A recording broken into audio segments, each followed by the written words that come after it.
anonymous estate agency CEOs. Today, I'm joined by David Powell, who is the CEO of Andrews, a 40-branch network from Bristol all the way through to London. Thanks for joining me today, David. I don't get many estate agency CEOs on this sofa. Why do you think that is? Talk to me.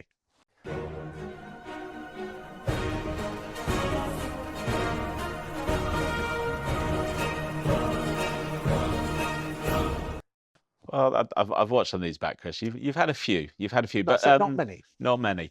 There aren't many. I think when you look at it, but why some of them remain to be invisible or not? Parts of it I get, Chris, because it sometimes could be more dangerous to put yourself out The somewhere with a risk is message. not The necessarily risk. worth the reward. Is it how relevant is it to the role that they're carrying out on a day-to-day basis? That might be a question they ask themselves. I think, yeah, I get a lot of positive commentary from our staff when you're visible. That they like to see that. It kind of makes you a little bit more human. I think that's an important part. But for me personally, I think it'd be nice to hear from every CEO of particularly the big businesses. It'll be nice to understand and have a public forum where those views are shared, I think. It's interesting that there was lots of research has been done that the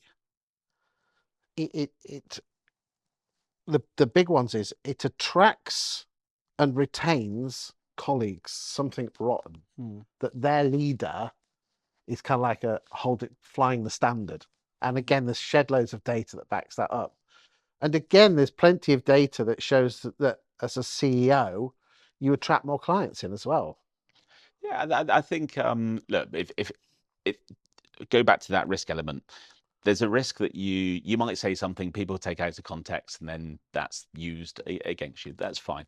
That's a risk. The gain of actually having a voice, having an opinion, back to your point, attracting clients. You're not going to attract anyone if you're invisible. So I would say there's a greater gain. I think as an industry, it seems to be getting better. I think is my Yes. view. A lot of CEOs across the industry do all communicate with each other. I think that's better as from perhaps many years back.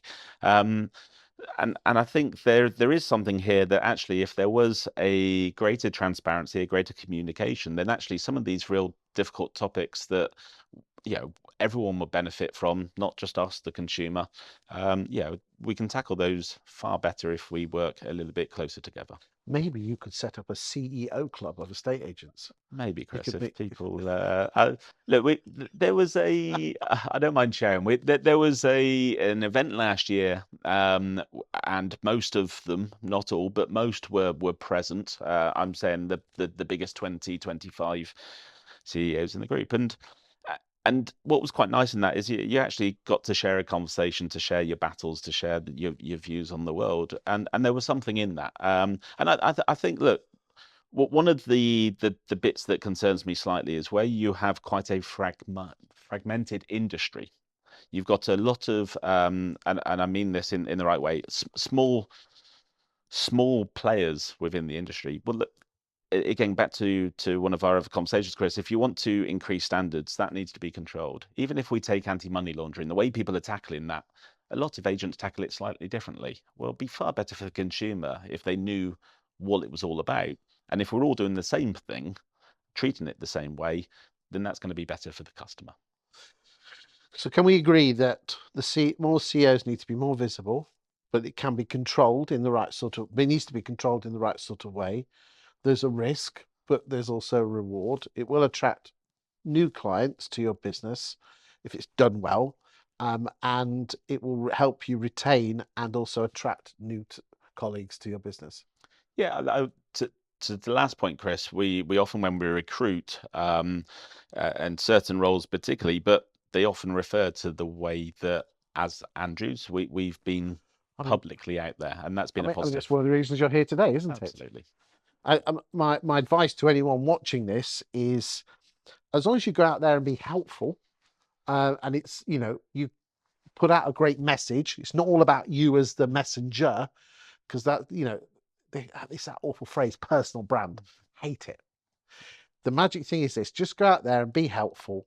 Get your face out there by helping others, and that's creating content that is, but also a big one is commenting on other comments. That's a big one on social media.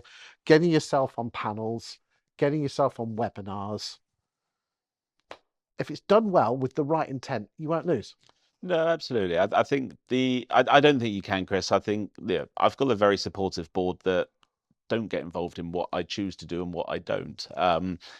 Whether or not people are sitting in different environments, I don't know, and that could be another challenge for them, I think.